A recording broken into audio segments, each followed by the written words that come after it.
c'est Mélo sans Mélie et on se retrouve pour une vidéo vlog de mes objectifs de lecture 2022 puisque j'en ai lu deux. Deux de mes objectifs précis que j'avais mis, lire, découvrir tel auteur ou lire tel roman. J'ai commencé l'année avec L'étrange malenventure de Mirella de Flor Vesco. Si vous avez vu la comparaison avec Mélie qu'on a faite sur le dernier roman de Flor Vesco qui était un immense coup de cœur qui s'appelle D'or et d'oreiller, qui est sélectionné pour le PLIB 2022. J'avais envie de retrouver Flor Vesco, sa plume, ses univers, sa narration. Et donc du coup, avant d'écrire D'or et d'oreiller, elle avait écrit L'étrange malenventure de Mirella qui avait fait un rapide passage dans un des PLIB précédents, mais qui ne m'avait pas titillé à l'époque. Et donc voilà, je l'avais mis sur ma liste de Noël, mais comme je l'avais pas eu, je m'étais précipitée en librairie et je l'avais acheté, donc je l'ai lu juste après Noël, je sais plus exactement quand. D'ailleurs, je vous ai pas dit, mais là, du coup, je tourne, il est le 22 mars. Et donc du coup, on est au Moyen-Âge. Alors en fait, comme pour D'or et d'oreiller, c'est une réécriture de conte, mais une réécriture d'un conte qui n'est pas vu et revu en permanence. Il s'agit du joueur de flûte de Hamelin, un conte dont je n'avais jamais entendu parler, ou en tout cas dont je n'ai aucun souvenir. Donc on est au Moyen-Âge, les rats ont envahi la paisible bourgade d'Hamelin, et évidemment il y a une épidémie de peste. Et on va suivre une jeune fille rousse qui s'appelle Mirella, qui est une porteuse d'eau, qui est traitée comme une moins que rien, comme une moins que rien. Et évidemment, Mirella, elle a une particularité, un petit quelque chose. Donc on va suivre son aventure et on va suivre ce que va subir Hamelin et comment la bourgade va s'en sortir ou pas. Comme pour D'or et d'oreiller, la plume est vraiment très particulière, elle joue sur les mots, elle joue sur les sons. Il y a un petit côté chanson cette fois-ci, puisque Mirella chante, elle invente des sortes de comptines pour se motiver à faire un dur labeur. Et là, pour le coup, comme on est au Moyen-Âge, il y a un vocabulaire du Moyen-Âge. Il y a même un lexique à la fin qui nous explique comment parler de façon moyenâgeuse, donc voilà, qui nous explique les mots qu'on n'a pas l'habitude de voir qui sont là. C'est sûr que ça peut rendre la lecture un peu difficile, même si on s'y habitue très vite. C'est expliqué à la fin, c'est très rigolo, il nous explique comment tourner les verbes, etc.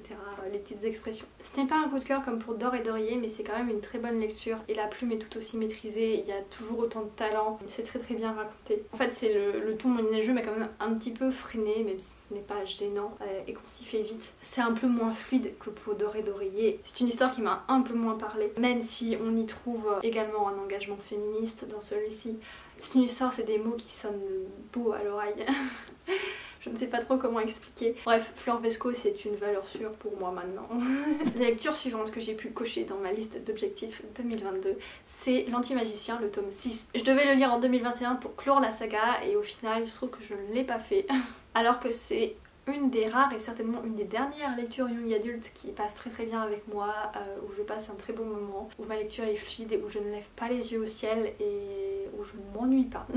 Donc voilà, ça clôt la saga de l'Anti-Magicien, saga qui est plutôt longue, qui m'a fait hésiter à me lancer dans le tome 1 puisque je savais d'avance qu'il y aurait énormément de tomes, mais je ne le regrette pas. J'aime toujours autant les personnages, leur originalité, le fait qu'on tombe pas dans les clichés de young adulte. Certes, il y a un peu de romance, mais c'est pas du tout le sujet principale et elle est pas tournée comme dans les young adultes, enfin voilà, ça se passe pas forcément très bien. Il n'y a pas forcément de triangle amoureux, enfin voilà, juste c'est une romance non plus réaliste en fait, avec des vrais obstacles et sans drama, enfin c'est du drama qui suit le cours de la vie, je sais pas comment expliquer ça, mais voilà, il n'y a pas besoin de trop en faire pour que ce soit des belles histoires, et voilà.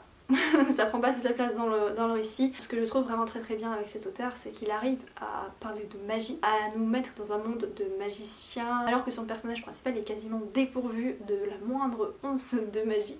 Et il doit compenser par de la ruse, de l'intelligence, de la vivacité pour survivre dans ce monde qui est un peu guidé par la magie. Et surtout, ce que j'ai trouvé très bien, c'est qu'il arrive à trouver des astuces, des ruses pour compenser la manque de magie de son personnage, mais d'un tome à l'autre, malgré les 6 tomes, il ne répète pas tout le temps les mêmes ruses, les mêmes stratégies. Ce n'est pas une éternelle répétition, on pourrait s'y attendre, mais non, il arrive à faire preuve d'inventivité et de créativité, ça c'est très bien.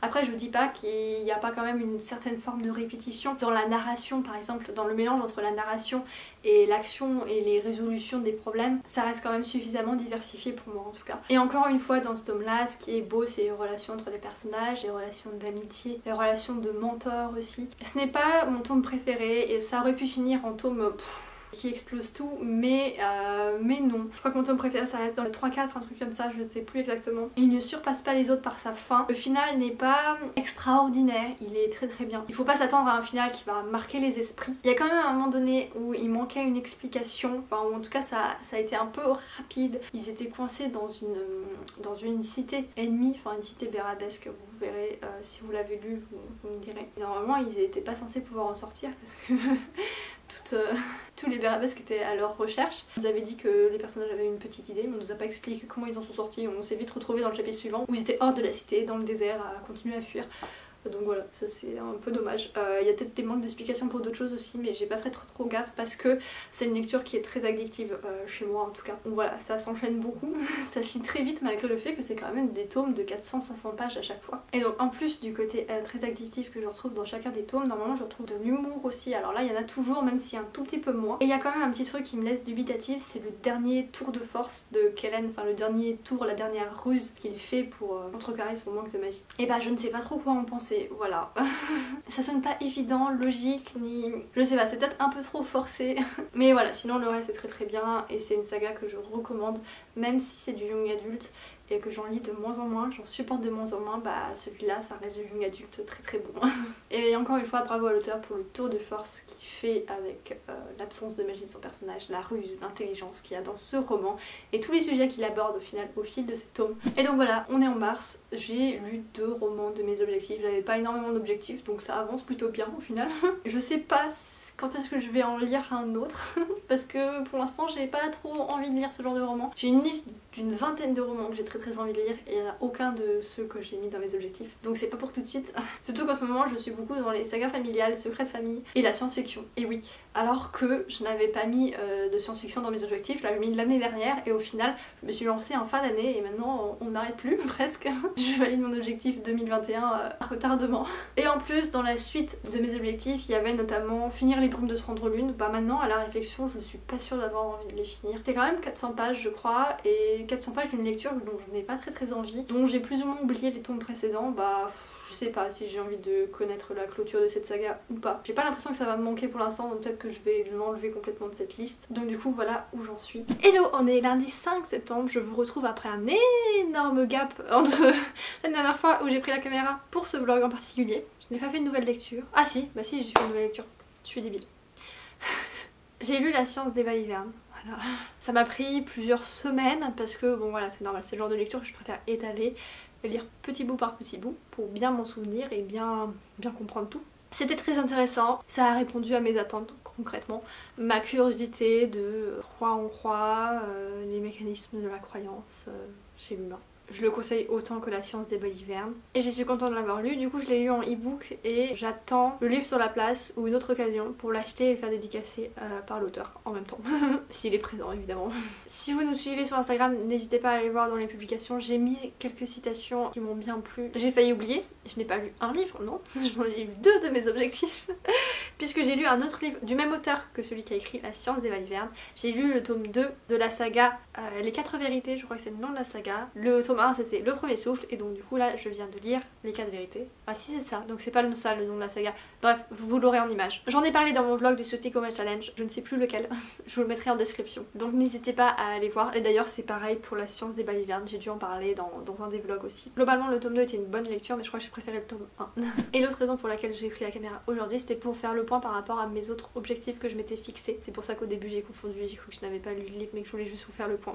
J'avais mis que je souhaitais lire un livre de Brandon Sanderson parce que c'est une référence dans le milieu de la fantasy. Et entre temps j'ai découvert que le monsieur est mormon et il est pas juste mormon, il a été missionnaire à Séoul. C'est clairement pas du tout en accord avec mes valeurs, mais la goutte d'eau qui m'a décidé à du coup ne pas le lire et à rayer cet objectif de ma liste, c'est qu'apparemment on retrouve dans ses œuvres clairement des inspirations mormones et du coup ses croyances. Donc je vais passer mon chemin, c'est pas grave, il y a foultitude d'auteurs de fantasy à découvrir. Et ensuite pour ce qui est de lire le 3e tome des Brumes de Cendrelune, bon clairement je n'en ai rien à fiche. J'ai complètement oublié ce qui s'était passé avant et je n'ai plus très envie de me forcer à lire des fins de saga qui ne me parlent plus En ce moment je lâche de plus en plus de lest sur tout ce qui est...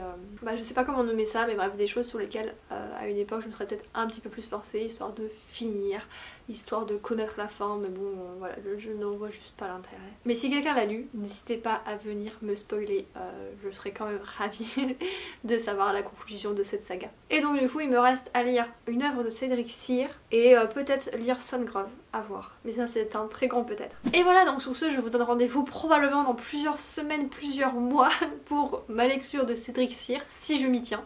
Parce que d'ailleurs j'ai toujours pas choisi lequel j'allais lire, je ne crois pas. Donc en attendant je vous souhaite une bonne fin d'été et puis un bon automne probablement. Hello, alors je rallume quand même la caméra le 31 décembre 2022 pour clôturer ce tout petit vlog. Alors c'est un petit peu compliqué parce qu'au final c'est un vlog qui aurait dû être sur quelques mois, qui se retrouve sur toute une année, donc je vous avoue que j'ai un peu du mal à souvenir ce que je vous ai déjà dit, j'espère que je ne ferai pas de doublons. Ça va être un vlog court parce que voilà, donc du coup la liste de mes objectifs précis de lecture de 2022 était très courte et je l'ai changée en cours de route concrètement. Donc là je devais lire un Cédric Cyr, l'envie ne s'est pas présentée, j'avais d'autres envies avant, donc bon.